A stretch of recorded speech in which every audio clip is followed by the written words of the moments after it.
Hey,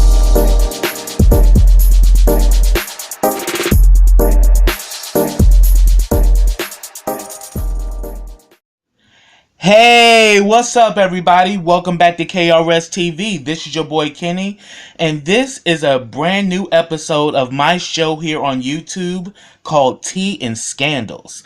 I'd like to thank you all for clicking on, and this episode is about the original Queen of Motown and its first major superstar, and I am talking about the incomparable Mary Wells. And she was also groundbreaking in her ability to bridge the color lines in popular music. Born in 1943 near Detroit's Wayne State University, she was one of 3 children. Her mother was a domestic worker and her father abandoned the family when she was born. At the age of 2, she contracted spinal meningitis and was hospitalized, and during this time she would watch movies, and this was an inspiration to her that she herself can be a star one day, and she wanted to make life easier for her hard-working mother. And also she had contracted tuberculosis at age 10, which had her hospitalized for 2 years.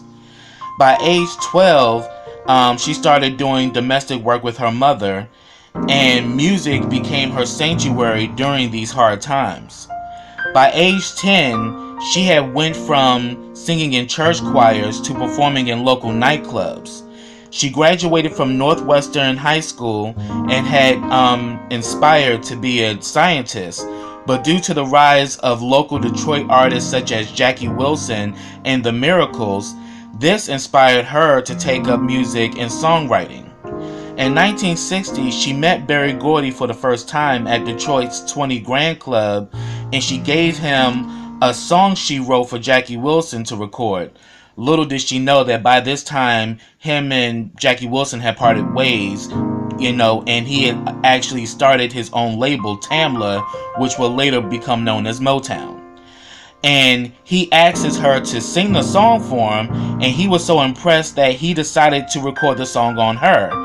And the name of the song was Bye Bye Baby, which was released December 1960, and it went number 45 pop and number 8 on the R&B charts. She was signed to the label the same year. Her earlier songs had a more rough, earthy R&B sound. Her next release, I Don't Want to Take a Chance, a song written by Mickey Stevenson, went number 33 pop and number 39 on the R&B charts. Her next single, Strange Love, flopped, and due to this, Berry Gordy decided to team her up with Smokey Robinson, who discovered a new sound to Mary's voice. So instead of the rough R&B sound she previously recorded with, she began to have a more smoother, polished, and sensual sound. Their first collaboration, The One Who Really Loves You, was a smash hit, going number 8 on the pop charts and number 2 on the R&B charts. I love that song, by the way. And Smokey Robinson was also a fan of Harry Belafonte and the calypso style of soul. And another artist that also was known for calypso is also the incomparable Maya Angelou. And what he did is that he introduced this style to Mary Wells, so her songs began to have that kind of calypso-like flavor to the song. A few months later in 1962, they released another song, You Beat Me to the Punch, another one of my favorites. Using that same calypso-inspired sound, it went number 9 on the pop charts and number 1 on the R&B charts. And this was her first R&B hit, and she became the first Motown act to receive a Grammy nomination for Best R&B Recording. And, You Beat Me to the Punch. Her next single, Two Lovers, went number 7 pop and number 1 R&B, another favorite of mine. And what I love about the song, because at first you think she's talking about 2 different people, but towards the end of the song you realize she's talking about one guy, which I thought was pretty awesome. And Mary Wells also became the first female solo artist to have 3 consecutive top 10 singles on the pop charts. And her album, The One Who Really Loves You, went number 8 on the pop charts in 1962. This made Mary Wells a breakout star at Motown. She was also a headliner for the Motown Revue concerts. And she continued to have more hits such as Laughing Boy, which went number 15 pop and number 6 R&B. Your Old Standby went to number 40 pop and number 8 on the R&B charts. And You Lost the Sweetest Boy was one of the first singles composed by Holland Dozier Holland, and that went number 22 pop and number 10 on the R&B charts. And also on this song, the Supremes and the Temptations sing the background vocals. What's Easy for Two is Hard for One with number 29 on the pop charts and number 8 on the R&B charts. Operator went number 78 pop and number 36 R&B, and this song was also later recorded by Brenda Holloway. And she also recorded a duet with Smokey Robinson titled I Want You Round, and later it would be re-recorded by Marvin Gaye and Kim Weston. In 1964, she recorded My Guy, written by Smokey Robinson. It becomes her trademark single, reaching number 1 pop, number 1 R&B, and number 5 on the UK charts, and it actually knocked Louis Armstrong's Hello Dolly off of the number 1 pop spot. And this song makes Mary Wells an international star. And the Beatles stated that Mary Wells was their favorite singer, and she soon became their opening act for the UK tour, making her the first Motown act to perform in the United Kingdom. And she became friends with the group, and she released a tribute album later on called Love Songs to the Beatles. Ironically, her most successful year soon became her worst year due to problems with Motown and her contract that she signed at age 17. She was also angered when it was alleged that money that she made from My Guy was used to fund and promote the Supremes, who had their first number 1 hit with Where Did Our Love Go the same year. And due to this, she wanted to be free from her contract. And after legal battles, she was free to leave Motown due to the fact that the contract was invalid because she was a minor at the time when she signed it. She won a settlement and left Motown in 1965, and the terms of the agreement was that she could not receive royalties from her past work, nor could she use her likeness to promote herself. Like, that damn contract was loaded. I mean, because how can you not be able to promote who you are? Crazy. But in 1965, she signs with 20th Century Fox Records, and she was given a $500,000 contract advance with a promise of movie roles. And sadly, things didn't work out. For one, she went from a black-owned label with the best songwriters and producers to a white-owned label who was mainly known for motion pictures and was new to the music edition. So they didn't know how to market her music. And she scored a top 40 hit with Use Your Head, which went number 34 pop and number 13 on the R&B charts. But her debut album flopped, and it's been said that, it's been alleged that Motown had threatened to sue radio stations if they played music from Mary's post-Motown recordings.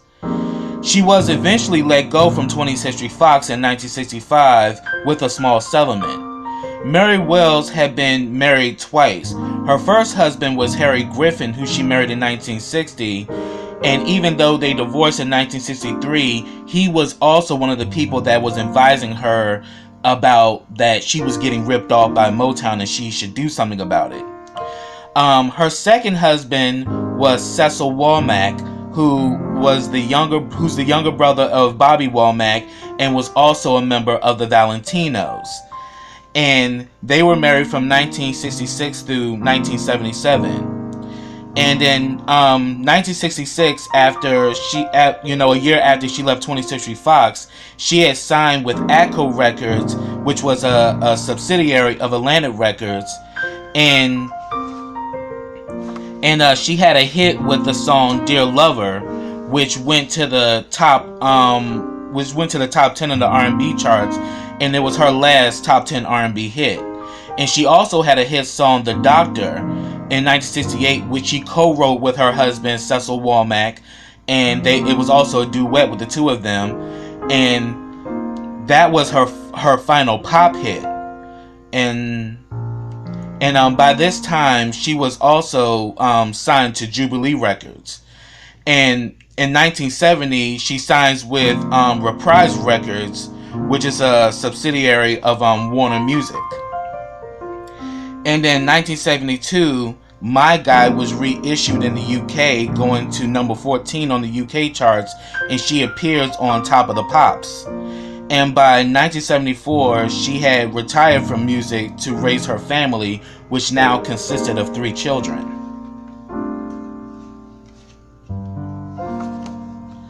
And problems began to arise in her marriage to Cecil Womack, whom she had mentioned that he put her career in a slum because he didn't want her to work, and they end up separating in 1977.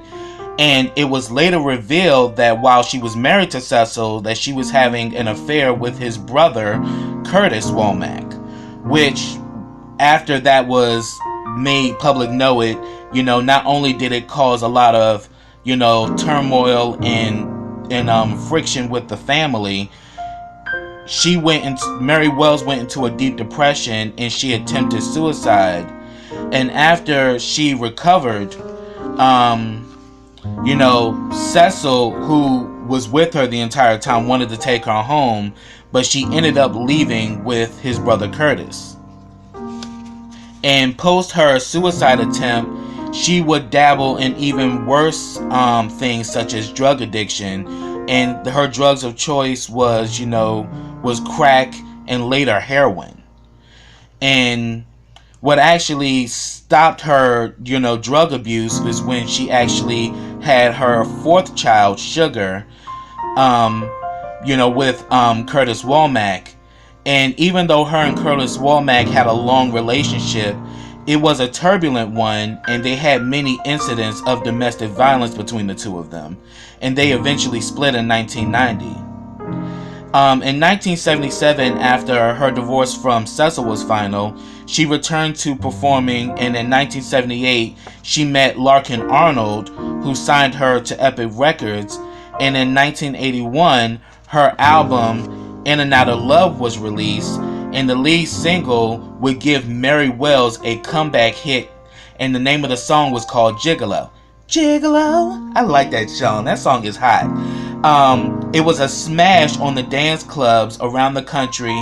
It went number 13 on the Hot Dance and Club Singles charts, and number 2 on the Hot Disco Songs chart, and also went number 69 on the R&B charts. And sadly, it would be her last hit. And due to the lack of hits, she was eventually let go from Epic Records. But due to the hit Gigolo, she continued to tour, and by the late 80s, she started to have, vocal problems. And while performing on a cruise, when she went to sing, she could only whisper and nothing came out. She later went to the doctor and discovered lesions on her vocal cords, and Mary Wells, who was a 2-pack a day smoker for much of her life, she was diagnosed with stage 3 throat cancer. But she kept the faith in her perseverance that she would beat the disease, and she would that she would eventually get her voice back. In 1990, she had a tracheotomy and also went through chemotherapy, which ravished her voice. Her treatments wiped out her finances, and due to her not being able to perform, everything, she almost lost her. She pretty much got to the point where she was about to lose her house. And the Rhythm and Blues Foundation donated to her cause, which I thought was remarkable. And after surgery, her cancer went into remission. And in 1991, due to the fact that she could no longer perform, she brought a multi-million-dollar lawsuit against Motown for unpaid royalties and loss of royalties due to lack of promotion of her music. Motown settled the lawsuit, giving her a six-figure sum. But sadly, the next year, her cancer returned, and due to her failing immune system and unsuccessful treatments, Mary Wells passed away on July 26, 1992. She was 49 years old. Smokey Robinson would actually sing her signature song at her funeral. The song that the two of them, made a classic that none of us will never forget. Her music and legend lives on, and in 1999, her signature song, My Guy, was inducted into the Grammy Hall of Fame. And she was also inducted into Michigan's Rock and Roll Legends Hall of Fame in 2006. And I hope soon enough she will be also inducted into the Rock and Roll Hall of Fame, because she definitely was the first Motown artist to have that pandemonium before the Supremes. So I think she deserves to be there. Absolutely. One thing I could say, the tea and scandals of this episode is that even though Mary Wells, had, bad things that happened to her, and even though she had hardships, she still persevered, she still kept going, she was still optimistic, she had a driven spirit, and no matter how hard or how bad things got, she was a fighter, and her legacy in music will never be forgotten. So that's what I have, everybody. If I missed anything, put it down in those comments. And if you want to share some of your thoughts about Mary Wells or some of her songs that actually that are your favorites, please get down in those comments. I'd love to hear your thoughts. But subscribe to my channel. Click that bell so you can get notifications every time I drop a video. Also, follow me on all of my social platforms. I have them all listed in the description box. Also, like this video, comment on this video, and share this video. And I will be back with another episode of Tea and Scandals. So until next time, everybody, take care.